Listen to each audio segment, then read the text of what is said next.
Jennifer Gallegos, so good to see you. When we met on Clubhouse in one of my rooms, I had no idea what I was about to experience. I put up a room. I was like, I want to talk about human trafficking. And I thought like maybe one person would show up. And I feel like you were the magic sauce. Like when you got there and you just started talking, it was as if like 100 people were like, being at those clubhouses sort of sparked that in me that it's okay to share these stories, and it's great to be able to listen to other people and heal at the same time, because I know that a lot of the stories that we were getting and a lot of the people that were coming in as they're sharing their stories, they were just as healing to me as it had to have been for them at those moments. And hopefully some child, some young adult, some young lady, or even a young boy, because I know a lot of the times we're thinking about sex or human trafficking and it's always directed as girls, which is not the reality. It's everybody. Nobody is left untouched, unfortunately. So I want to be able to reach to anybody that needs to listen to this. I so value that you will honor me and our listeners with this story today. You're so strong and you're an entrepreneur, and we're going to get into how successful you are. There are a lot of people walking around. They may be experiencing a shadow or a shade of what you went through, and they have to put up this strong face all the time. There's a part of them that doesn't want to admit that that happened or is happening or maybe is about to happen, because they're in sort of like a funk or a slump or some sort of bad habit, right? Because we learn that all of these sex trafficking things that happen came from bad habits. It was just one on top of the other. It was a choice and then another choice. And then by the end, oh, now I'm this part of that cycle of violence. What happened to you, which was so cool for me to experience, because I am a creativity coach and I help people tell their story. I just hold up a mirror in a loving way. But I was like, how has this not become a movie yet? Because it's so movie worthy or novel or story or historical fiction, something that gets people to go, oh my gosh, like even if part of this is true, wow, like how can I? And I think what drew you into the room is similar to this podcast. It's not about just like voyeuring and going, ooh, what an interesting story. It's not for entertainment purposes. Everything we do, that you and I both do in the world, but also this podcast and also all of my Clubhouse, even my comedy on Clubhouse, is geared towards how can I make a difference. So the title wasn't just let's talk about human trafficking. It was human trafficking colon how can each of us make a difference. And I think that brought a lot of people in because we tend to think I don't know anyone who's living, in a basement like the mole girl. I'm so happy that you're here. I really, really think that even if this reaches one person who needed to hear it, you're adding to your superhero-ness. And I know that everyone is going to be affected in the best ways from this. So let's dive in. When I was 4 years old, I was actually kidnapped and abducted. I was molested and then released. But during the trauma, I was pretty much told I can't tell anybody, I can't tell the police, that the person knew where I lived and where my family lived, and that they would kill my family if I ever spoke out. And, I was technically still a baby at that time, a toddler pretty much, and having to, remember that I was scared out of my mind. Mind you, before everything happened, I was playing hide and go seek with my brother and my friends in the neighborhood, so just the normal little kid hanging out, and then poof, I'm being taken by somebody that's telling me that they know my family and they know my mom and dad and they're going to help me get back home. And it didn't turn out like that. So once all the trauma passed and I finally made it back to my family, I remember, everybody, the sense of grief and going through everything and them taking me over to the police station. And at 4 years old, being sat down and, being explained what just happened. that there was somebody out on the streets that was kidnapping and violating little kids, and I was another victim. And I remember them asking my mom if they could please sit down with me and show me books of people, suspects that it could possibly be. And at 4 years old, sitting down, having them record my statement, and having them look through all these books of people that to me, they just look like monsters. As a little kid, I was just scared. And then asking me questions if I could remember how he looked. And I kept on thinking that if I was just another victim, then that means that there were going to be more. And I needed to do the best that I can do as a 4-year-old little kid to try to tell them anything that I remembered about this person, because I didn't want any other little kid to go through what I went through. Okay, hold on one second. So Where was this? This was in Florida? this was here in Florida, in Margate. And did you know the person?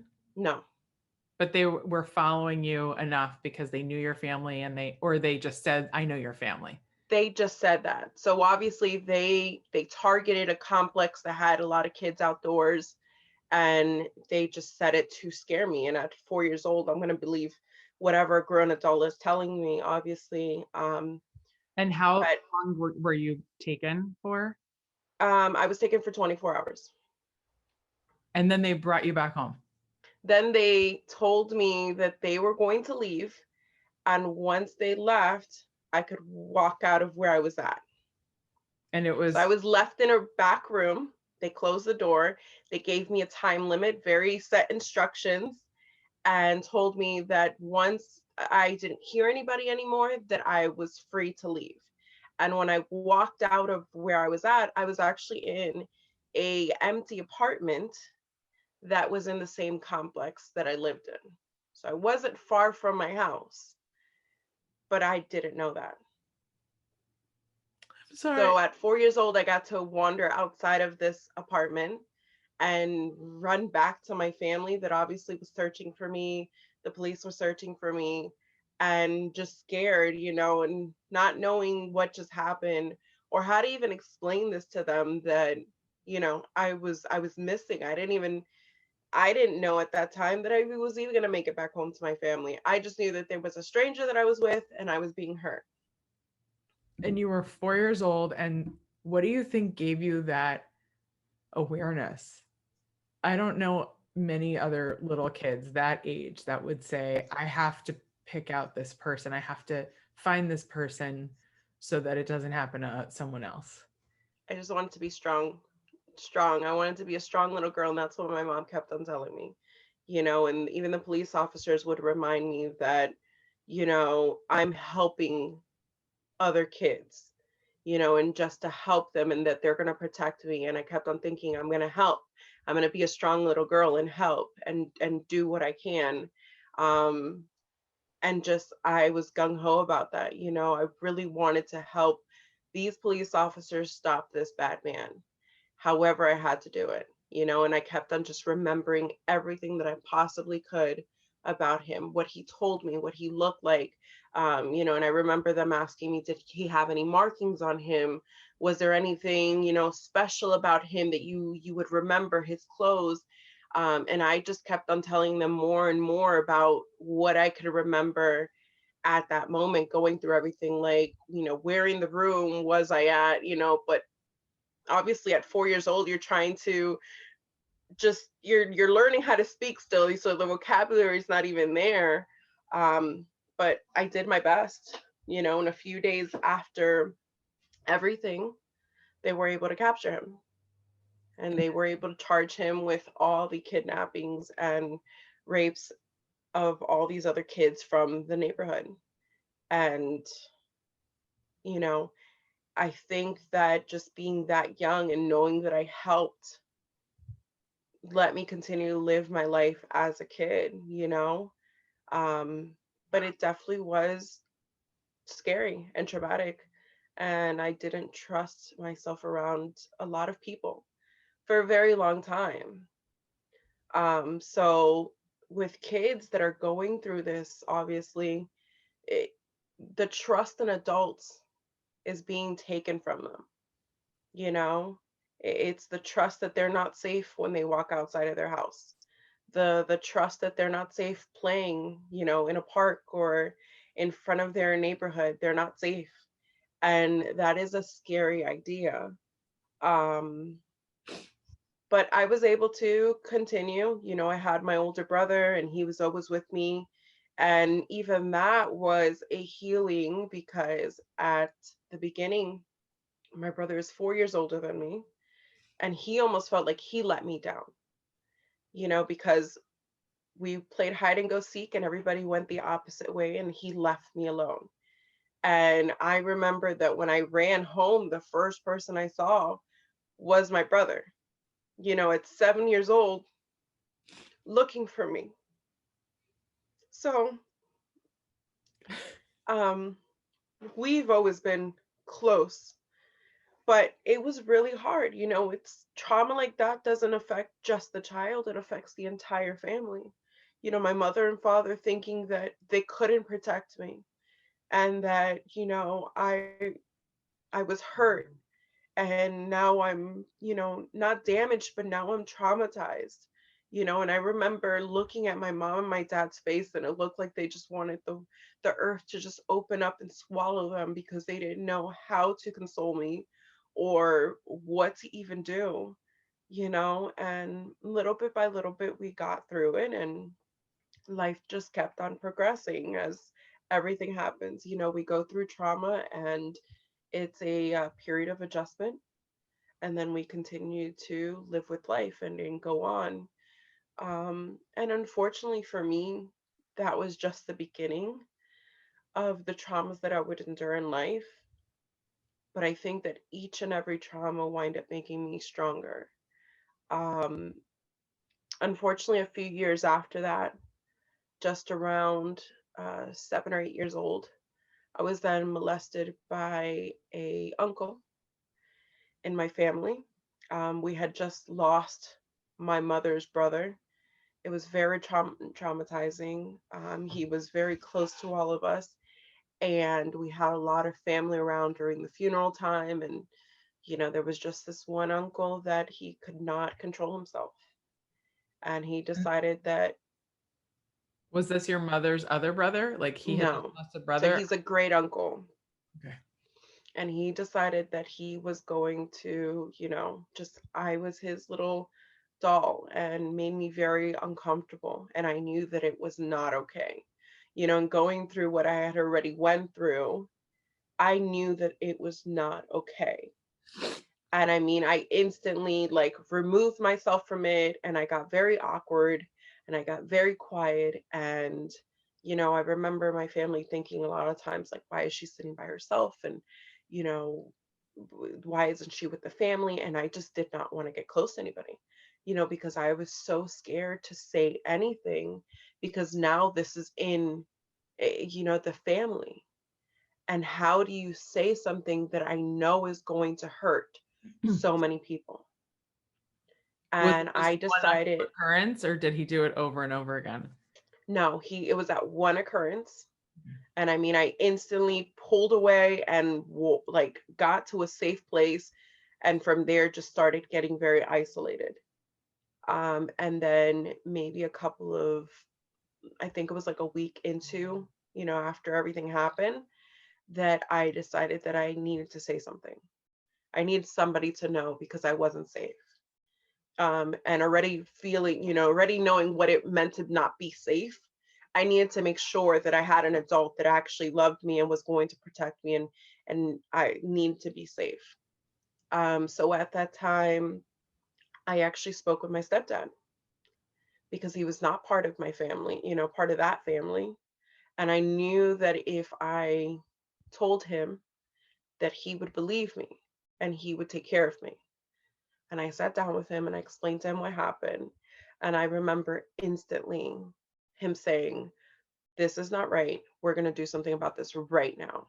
And he sat my mom down and he explained to her what happened. And obviously that was a shock to her, and from there it was again back in the police station and, sharing my story once again and going through all the trauma again. And I just kept thinking that if it was okay for him to do it to me, then who else in my family has he done this? And it came out to be true that there were other little cousins that he had done the same thing to in the past, and I knew that I was going to be isolated from my family because this is not something that is easily understood throughout the family, and how many times have we heard of people, going through this and it being generations that stay quiet because the burden of actually saying what's going on and speaking up is too hard emotionally to deal with, that people rather close their eyes and shut their ears and pretend like nothing's going on, hoping that it will just stop. But that hope, all that it does is lead to generations that are traumatized, generations of children that are now going to grow up not trusting people, not trusting themselves, not feeling comfortable in emotional or even being able to connect with people. Because how do you really connect with people and be vulnerable if that is being taken away from you before you even have the decision, to make these connections? So it was really hard. And we did for a while go through feeling isolated and just healing from all that stuff. I heard a rabbi say recently, Rabbi Shais Taub said that children should feel like you are their best friend. He was talking to parents, but not the other way around. They shouldn't feel like they're your best friend. You have to make them feel comfortable and that they can tell you anything so that you can keep them safe and protect them. But you should never unload on them or parentify them or make them feel as if it's their responsibility to make you feel good. That's why we connected immediately, because my whole childhood was that. And I know I'm not alone. As we grow, God willing, as a society, we go back and forth. And, now kids between the ages of 0 and 4 know what twerking is. And to me, that's so gross. Dancing together in this way and showing off that area, we're so desensitized to it. At the same time, we have all these terms now, and we can talk about abuse in a new way that I didn't growing up. So I think we go back and forth, but the point that I want to talk about with you right now is when you hear there's a bunch of TED Talks right now about how we just have to kind of understand pedophilia and that we should normalize it a little bit. And, we can't have all these people in jails because of, 1 or 2 or 3 inferences. How does that make you feel? A criminal and a monster are just that, and I understand that uh, they're mental issues, right? They're impulses, and it's a disease that they have. And over the years, I've understood that more and more, that they're sick. But with that being said, if they're that sick, then they do not need to be in society. They need to be getting help, whether it is that they are locked up in a correctional institution and they're away from society, or if they are in a, mental facility, getting the assistance. But if they know that they're sick and they're not looking for treatment and they go and commit a crime, then they need to be where criminals go. There's no leniency to that. It's the same thing if somebody is a psychopath and they have tendencies to want to hurt and, kill someone. Um, it's a mental issue, you know, and most of those people aren't going to go and get help. It's going to be to the point where they break and then they go and harm somebody and they get locked up and hopefully put away for the crimes that they have committed. It is the exact same thing. If they are committing a crime, if they feel that they are too sick and they do not get treatment and they commit the crime, they need to be locked away. They need to, have time to repent for what they do. Now, obviously, going through this at such a young age, and being, 35 now, um, the person that did this has since then been released, did house arrest, and even that, I remember receiving the letter when they were going to be released and going on to house arrest, and I think I was maybe 12 or 11, getting the letter at home. And it was just, the court advising us that they had served their time and that they were going to be put on house arrest. And I remember just a sinking feeling of they're going to be out, are they going to be mad at me and come and look for me? Am I safe? And I knew that regardless, my parents were with me and they were going to protect me. But as a kid, I immediately felt scared that they were back on the streets, and that now they were going to be upset at me, that I upset an adult and they were going to find me. So for a while after that, I was still a little bit, scared. I looking around the corners and, always checking my surroundings. But that led to that. That led to me being, hyper aware of all of my surrounding, looking behind myself, going to restaurants and not sitting with my back towards things, sitting with my back towards the wall so I can see what was going on. I mean, and as a kid, most kids walk into a place and they're oblivious. They just walk in and they're happy, and not me. I didn't have that comfort. I walked in as a kid and I was watching what was going on. And I was looking at adults and I was seeing how they're standing and how they're talking to each other and how it made me feel. And everything was always thinking about my environment and how I could control it as a kid. And that continued, into becoming a teenager and now, engaging as a teenager with, boys and friends and going out and parties and all that stuff. And obviously, starting off with such a rough beginning, um, as a teenager, I was already starting to spiral. I didn't trust anybody. I didn't really, I was not okay with authority. I was just trying to be a kid and do what I wanted to do, and it was hard enough. My dad lived in Puerto Rico, and I lived at home with my mom and my stepdad, and I just everything was made me unhappy, and as much as I wanted to be a happy kid and just have a normal life, it wasn't that way all the time.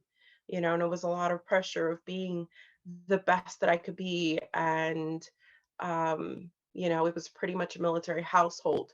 So the focus on being great at school and, graduating, going off to college and not being a bum and then just the reality in my head of just feeling isolated and feeling alone, and being a little bit heavy set and then being made fun of because I was bigger and not looking like my family because all my family is super petite, and healthy, and my stepdad was a bodybuilder buff, so he worked out multiple times during the week. And here's this chunky little girl and now it's, don't wear that, that's too tight, that's too short. And covering myself up, and here I am now dealing with the dilemma, like, do I feel ashamed of my body? Do I cover up? Do I feel empowered by myself? And on top of everything else that I've already gone through, so I just kept on pushing back more and more as I became a teenager. And my dad passed away. Sorry to interrupt you. Do you think that you, just talking about body image, do you think that you kept the weight on to protect yourself? No, I mean, I think I was just naturally, I was just a thick girl. I don't think I was overweight like drastically, but on the charts, when you go to the doctors, like the charts are just like she's obese, and that's what they would tell me. They put me on the Atkins diet at like 14 years old. And I remember taking salads and grilled chicken to lunch and sitting down next to everybody else, and they're all eating Lunchables and snacks. And here I am with my salads, and it just became such an emphasis that I was so overweight. And I couldn't understand. I'm just a kid, but everything was about my weight. Everything was about what I was eating and how I looked and not dress a certain way. And that started playing a really big role in my life now, because as a girl, like, you want to be cute, you want to wear things. I remember going to the fifth grade dance, and at that time the little pixie strap dresses had just came out, and I wanted to wear one too. And my mom, against everything, still let me put one on. And I remember it being a big deal, because here I was, this chunky little girl with a little pixie strap dress on, and it didn't look the same way as all the other girls. I was already developing more than everybody else, and it just didn't look the same. And I remember just thinking, this is what I wanted to wear, and I was okay with it. But as I continued becoming a teenager and just hearing more and more about my weight and my weight and my weight, and I'm like my weight's not everything, you know? And I got to a point where I was just like, I'm okay with my weight. If you're not okay with it, oh well, sucks for you, and that it just added on to my defiance that I was going to be okay with who I was, regardless of what anybody else wanted me to be or wanted me to look like or what they wanted me to do. And unfortunately, it was adults, so I just became more and more defiant with adults, because I had already a lack of trust for adults to begin with, and as much as I loved my parents, they couldn't protect me in all the instances that they needed to protect me. And then, going through being told that I needed to be a certain way, it was just, I didn't want to. So my mind was already shifting being a teenager, that I'm going to do what I want to do.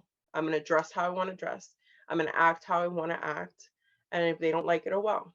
At some point, I'll become an adult and I'm going to live my own life. And it is what it is, and just sort of coasting through life like that. And then we get the trauma of my dad passing away at 16.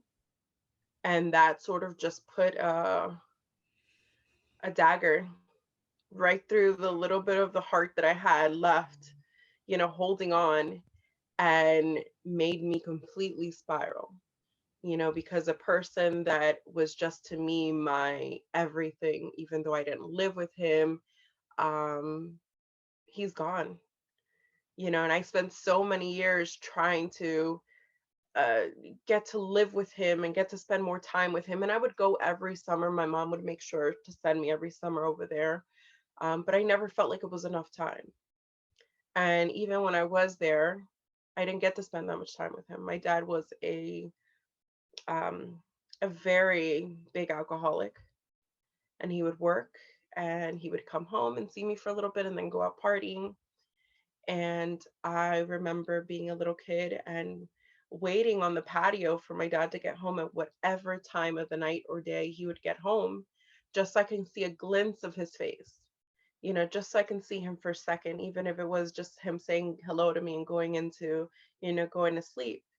But that was enough for me, because I loved him that much. And as an adult now, I know that living like that, yeah, it was hard. Understanding that my dad was an alcoholic, and that I really wasn't getting quality time with him, and that as a parent he probably was not the best, most responsible parent for me to have lived with, and I understand that. But as a child, I lacked having my dad with me. And then when he was gone, it was too late. And then I held the resentment that I didn't get the time that I needed with my dad, and now I'm never going to have that time back. So it just add on to my anger, and that so much has been taken from me, things that I cannot get back.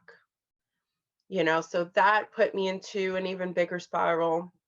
My household unit started falling apart, through issues that they were going through in their marriage.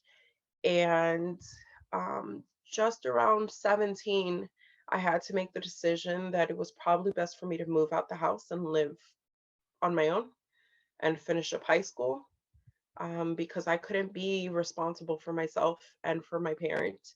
And I don't believe at that time my parent was able to really be responsible for me, and I needed for her to be okay for herself.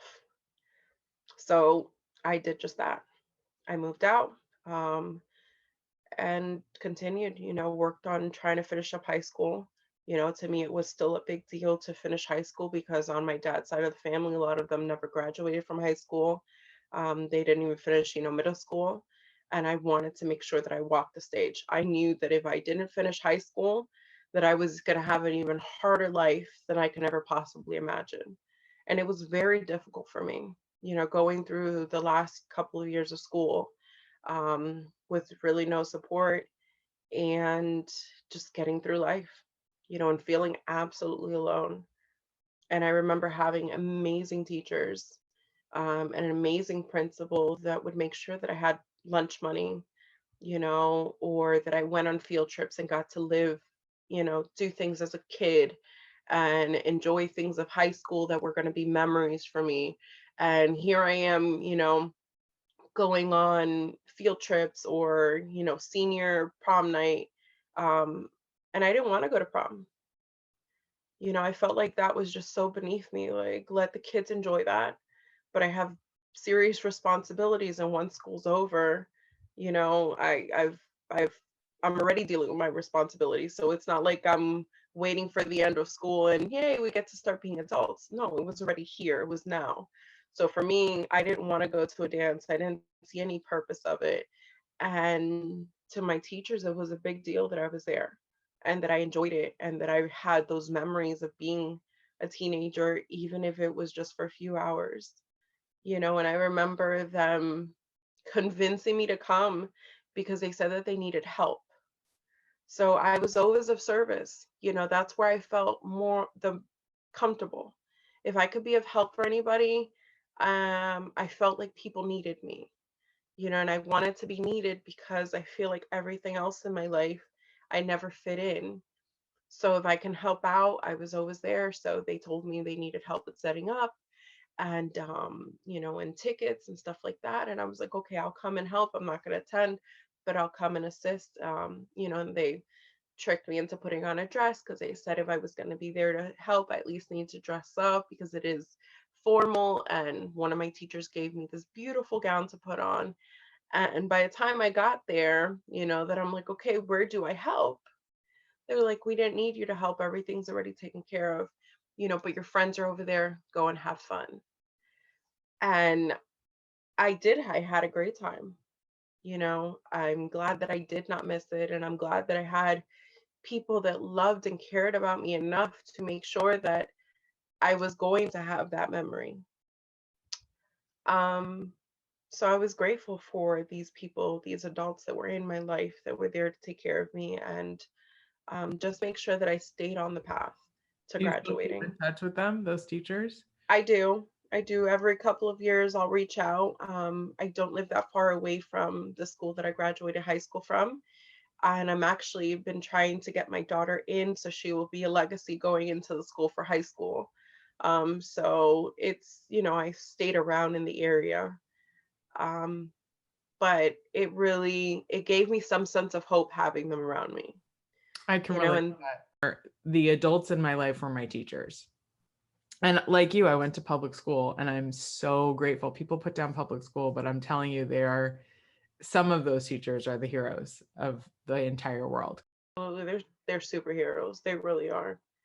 I mean, and for me, they were. I have, three of them that up to this moment, I am so grateful and so humbled that they loved me enough as my teacher to care if I was going to graduate or not, to care if I had somewhere to sleep or something to eat. So I'm always grateful for them. And I've always tried to do right by that, that I've had some people that have loved me enough to see me do better in life. And I did try to go out for college.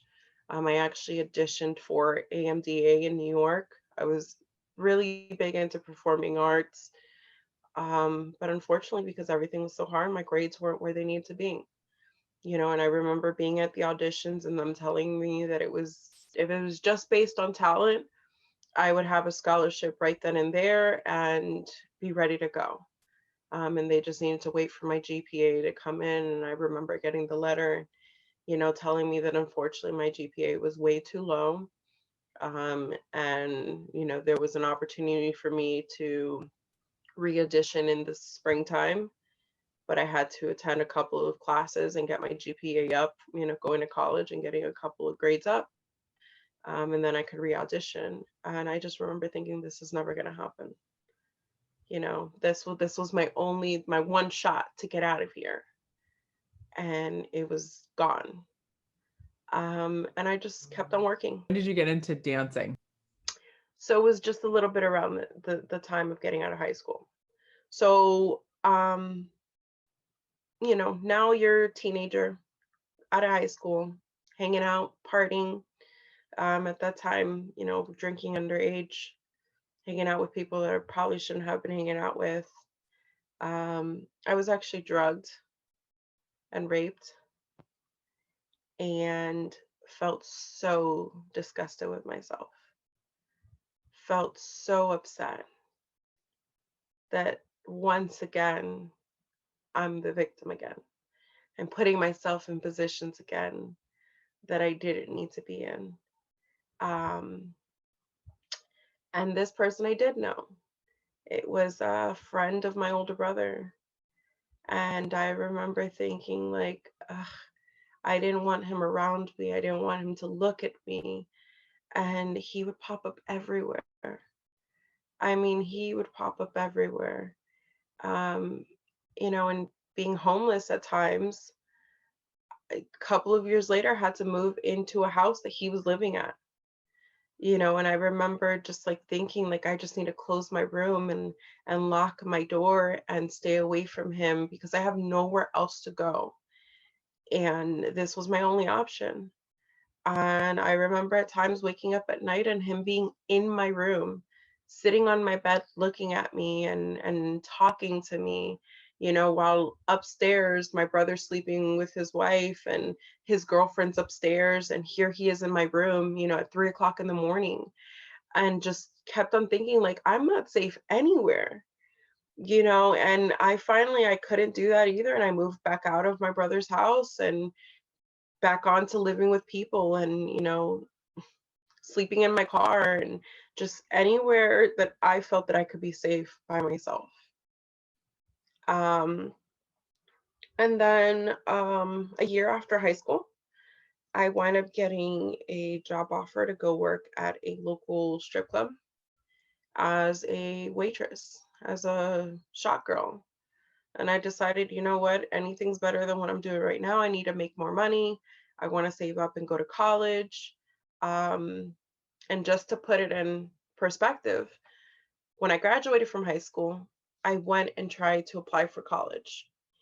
And I tried to apply for private colleges and, go into like broadcasting.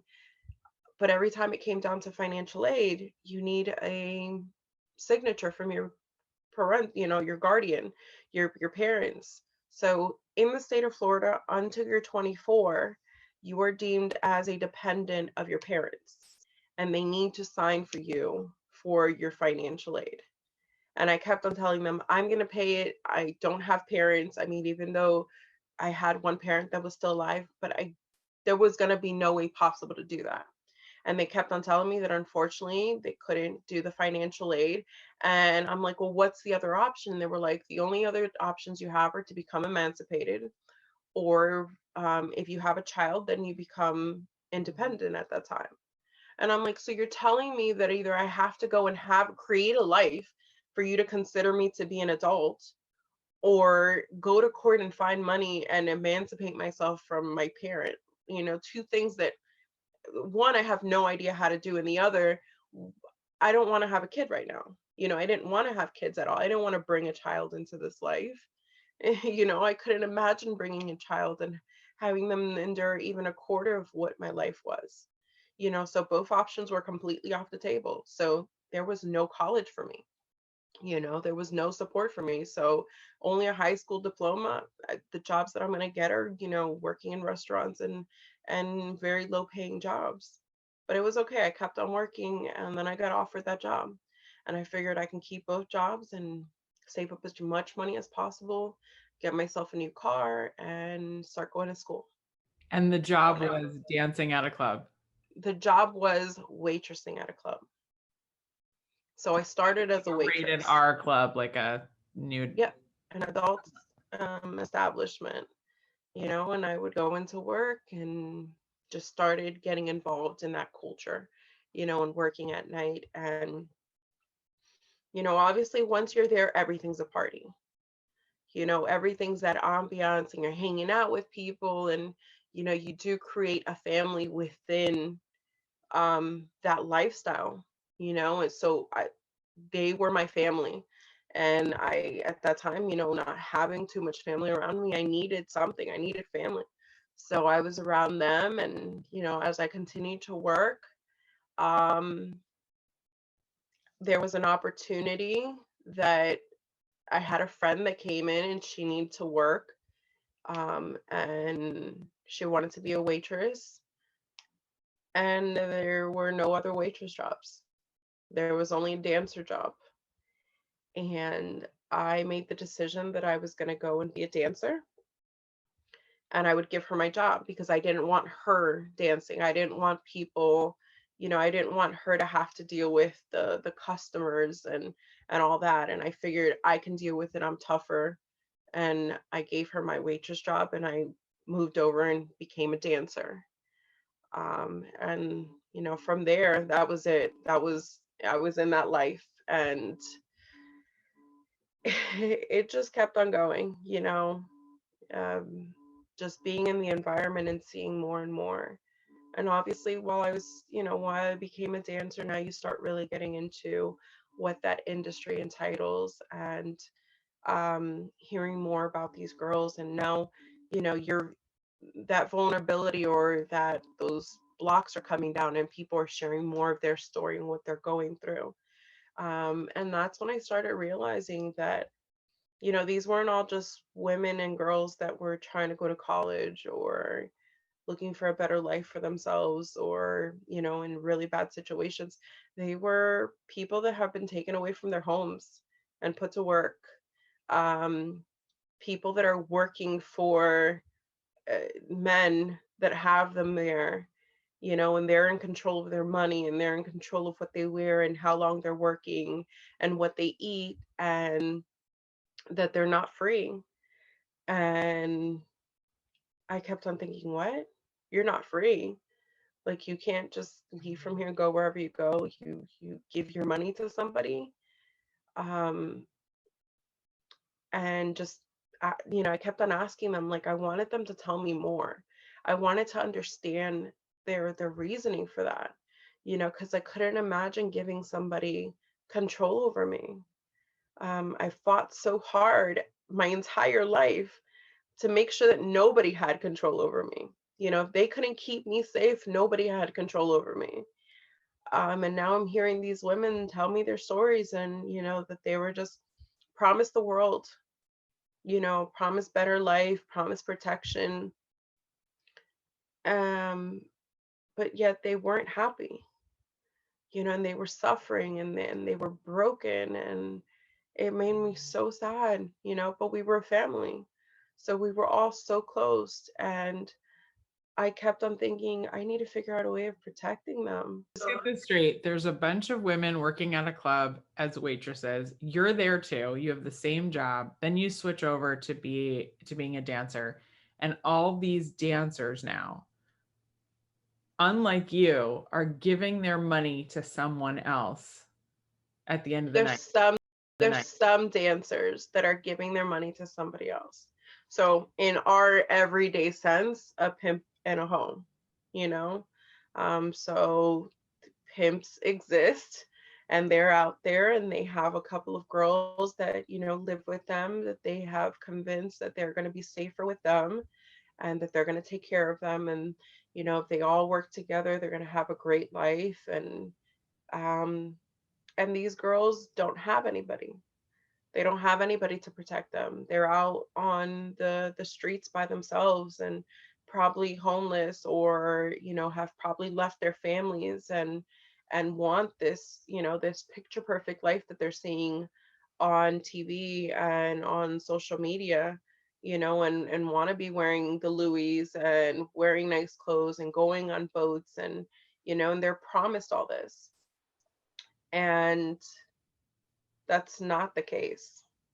There might be one or two times where they'll get their nice things, or it'll be a gift as an incentive.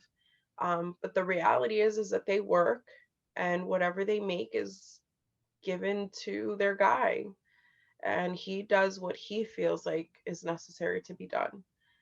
you know um and I did get to meet quite a few gentlemen that worked this industry, that had their girls, and this was their business, and I wanted to understand that more. So I became, I would have conversations with them and sit with them, and hang out with them, and just I wanted to be fully understanding of what was going on. Like, what's the trade-off? I would hear what the trade-off for the women were, but what's the trade-off for the men? you know what is it that they're looking for? What is that sense of control and power that they want? um, What was it? it's just them being in control of things, them knowing that they were on top of it, not showing weakness in the industry, not showing weakness on the streets. It was always a battle. You would see where there would be battles between different gentlemen, of how many girls they had and who recognized their girls. Um, you would see some of them that they would brand their women with tattoos of their names on their body, and it wouldn't be like a small marking, it would be a massive, 2-foot marking on them, with their name, so people understood that that belonged to them. Oh my God. So it was almost like in the wild, like claiming your territory and having the biggest territory possible, so the other predators wouldn't mess with them.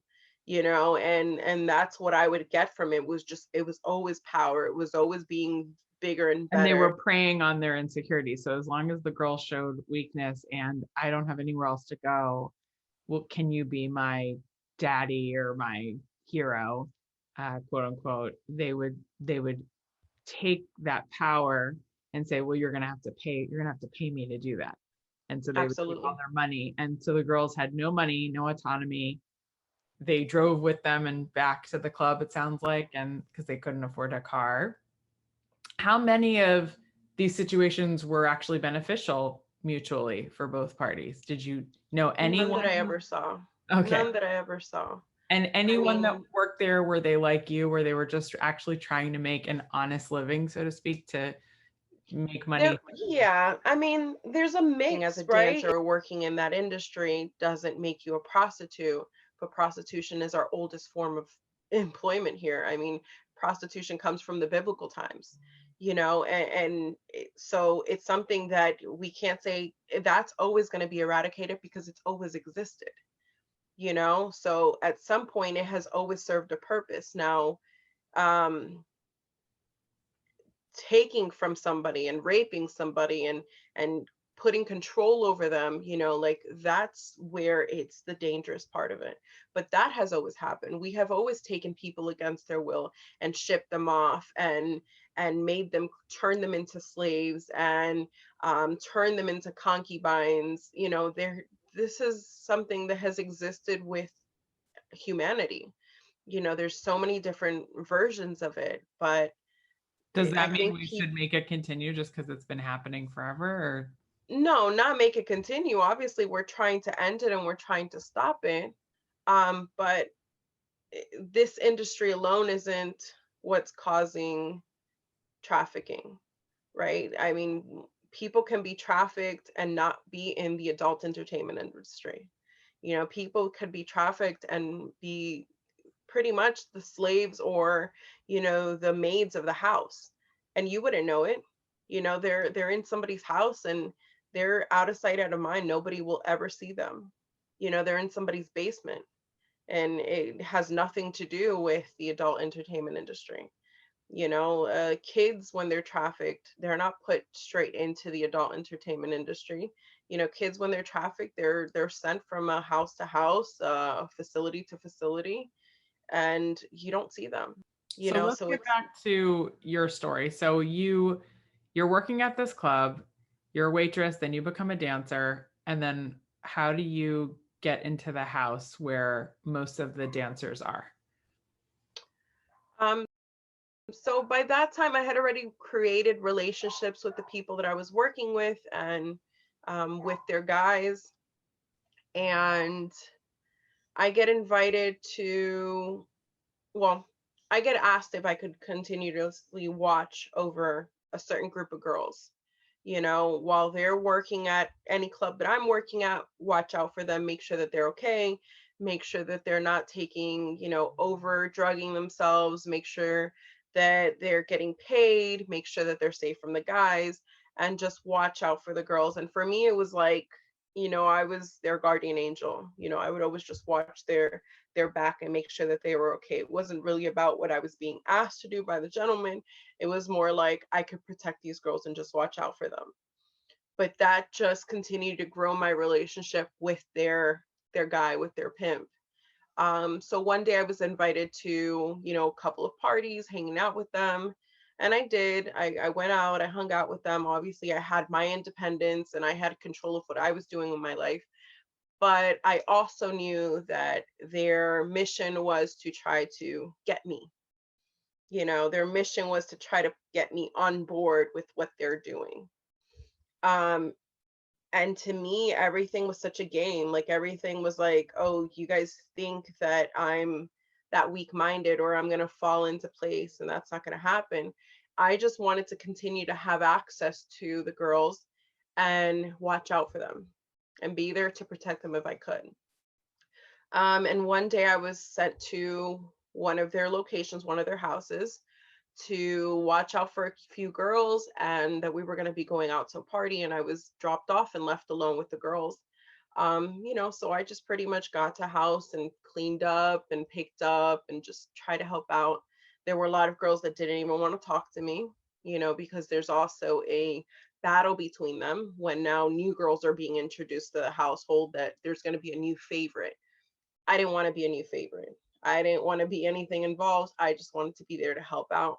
And I remember this day, I'm sitting in the house and I'm cleaning, and I just kept on hearing somebody cry and cry and cry. And I walked in and, I wanted to see what was going on. And I remember the house just having mattresses laid on the floor, and each one of the girls had like their bags, with just stuff all over the floor, but nobody had like rooms and bedroom sets, and it wasn't like an actual like living space. They were just there. um, and I walked into this room and I talked to this girl, and she couldn't speak to me in English because she only spoke Spanish. So I spoke to her and I asked her what her name was and, what was the problem. And she started to explain to me that, she was tricked, and that she was brought here from Puerto Rico, and she was told she was going to be a star, and they were going to help her get all these, her things together and have a better life, and that she was going to have this great job, and that that's not the case, that she's been here for a couple of weeks now, and she's been locked in this room and she has no idea what's going on, and she's scared, and she's never lived anywhere else than her parents' house, and she doesn't have any way of talking to them, and that he took away her passport and her license, and she has no ID, she has no proof of who she is, and she doesn't know where to go, and she's really scared. And I remember just getting this heart sinking feeling that this was not right, that she did not want to be there. And I jumped into action. I couldn't just leave her there. I had to do something about this. And I told her I was going to take her with me. that she did not want to be there, and this is not what she chose for herself, that I was going to take her with me. And I told her to grab anything that she thought she needed, and I was going to get her out, and we were to call her parents. And I did. I put her into my car. I left that house. I got on the phone with her father, and I explained to him, that I had his daughter with me, that she was safe, that I had just taken her out of a house, with prostitutes and pimps. I knew that I was putting my life, at risk, but I felt that I couldn't leave this child, somebody's child, locked in a room, not knowing what her life was, not even knowing that that was actually what she was there for. She had no idea what was going on. How old was she? Um, I'm sorry. How old was she? She was about 18, so she had just turned 18. But in the islands, people are very like, they're humble. She was from the countryside. She was so naive to what was going on, and I just felt for her. And I, explaining it to her dad that she was there, that she was going to be safe, but that this is he was heartbroken. I mean, he was so scared for his daughter's life, and just kept on thanking me so much. And, and I just promised him, I'm going to get her on a plane back to you and she'll be okay. So they were able to get an ID sent over. We bought a plane ticket, and I dropped her off at the airport and shipped her back, Where and was got she her for back out of those the few country where was she for those few days? with me. And the guy didn't know? Well, nobody knew where I lived. So I didn't go to work, and she just stayed with me, and then I got her out. And then after she left, I did return back to work. And I returned back to work like, whatever's going to happen is going to happen, but I got to continue to work. And it was scary, but at the same time, I did not care. I knew that I needed to do that, and I needed to protect her, and whatever was going to happen, I would deal with it. And they And never at the said end of the day, anything I to you? wasn't scared of him. I've had worse things happen to me in my life, and I wasn't scared of them, so I wasn't going to stop now. And we sort of had this, I did run into him a couple of times afterwards, and he just sort of like played it off like, oh, I didn't need her anyways, she wasn't going to do anything for me anyways. But it was also that, like, that agreement of like, you really got some, balls to have done this, and like, I see you. But we just sort of stayed in our own lanes, and I just continued to do what I need to do. Shortly after that, I did get offered a job position outside of the club, and I decided to go for it because anything else was going to be better than what I was currently doing. And what happened to that guy? Did he ever get arrested? I don't know. I just sort of took myself out the picture completely. So then you get into the real world, whatever, the working world. And outside of there, you were working hard in there, but you got out and you were how old, in your early 20s? So I was 19 going on 20. Yeah. So Going everything on happened 50. within a short, like, 2 years spanned. And then I get ready to start working in my current industry, which was construction. So I wind up having a conversation with a customer. And we just kept on talking about me working on cars, working on, racing, and that I had a passion for it, that my dad was a mechanic. And he asked me if I ever was interested in working on construction equipment. And I'm like, well, I don't know what that really entitles, but sure, if it's mechanics, I'm always willing to learn. And they told me to come in, and, come in on Monday. They would interview me with the manager, and we'll see from there. And I just figured that night, I'm like, there's only two ways that this can go. Either it's a real opportunity or it's crap.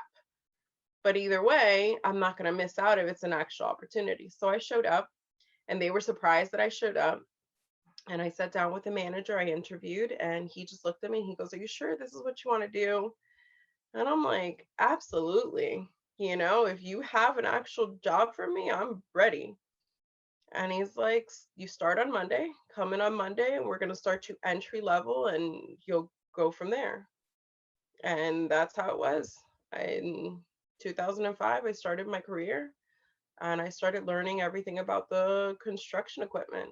And I washed them, I organized the yard, I learned how to drive them. And then little bit by little bit, they started bringing me into the mechanic side of it, of doing the smaller equipment and then the heavier stuff. And I absolutely fell in love with what I was doing. And it was tough, but I already had so much experience dealing with tough stuff that I can deal with all that. I just knew that I was going to have a better life. And if I worked really hard, I can get out of the black tunnel that I was in. How do you start forgiving your brother for letting that guy stay in his house while he was doing this to you? How do you forgive your mom for letting you leave at 17? How do you forgive your dad for, it sounds like if he didn't take his own life, he basically took it by drinking too much. How do you forgive the pedophiles, both in your family and also um, the one that got out of jail? How do you forgive? That's what I want to know. For my family side of it, I've never felt that I've needed to forgive them for anything. I feel like my family was always just doing the best they can do. Like me and my brother, we were just trying to survive, right? And my brother didn't know what was going on. I didn't tell him. I didn't want to burden him with all that. So we just survived and did what we can do. And my mom was surviving her life, being in her 40s and going through all her heartbreaks and just mentally checking out. And it was a lot for her. And, as an adult, like, I understand that it was hard for her just as it's hard for everybody else. And she was just in it at that moment, and I couldn't, there were periods of time where she was amazing, where she was such an inspiration in corporate America and this strong woman. And then there were times where I felt like she was failing me. But at the same time, it was, as I grew up, I realized that she couldn't do any better. She didn't know that that's what was going on, or that's what was affecting me the most, because she couldn't see it.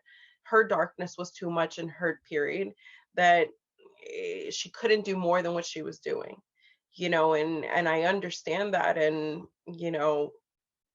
it, I love her just the way that she is, even at this time. Like, now I fully understand and I love her. And we've had amazing ups and downs. And I've, been able to learn more about what she's going through and how I can help her. But it's just always taught me to set my boundaries. Even though I love my people and everybody that's around me, I set really hard boundaries with a lot of people in my life, because it is where I am safe. And at the end of the day, I need to be safe. It's not about people's feelings. It's not about how they feel it if I've pushed them away. It's me needing to be safe, because I'm always going to take care of people, and I'm always going to worry about how I can help fix and how I can be of service. But I need to be first. I need to be safe in order to be of service and benefit for anybody else. And my dad, like, he didn't know any better either. That was his culture, his lifestyle. Um, he did quit towards the end. He quit drinking. He was trying to get better. He was trying to get healthy. But I think the damage had already been done, and he wound up dying of a heart attack. Unfortunately, he suffered a second heart attack and didn't make it. And even though he stopped and he tried to, get right with God and be better in his life, it wasn't enough.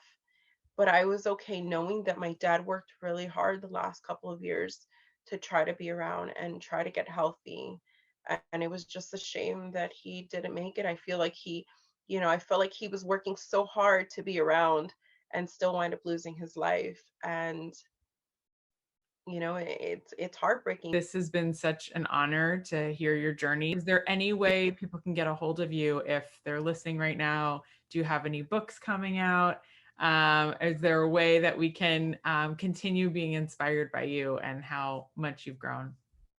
So yes, if anybody wants to follow my career, I'm on Instagram at JecoGen Instagram.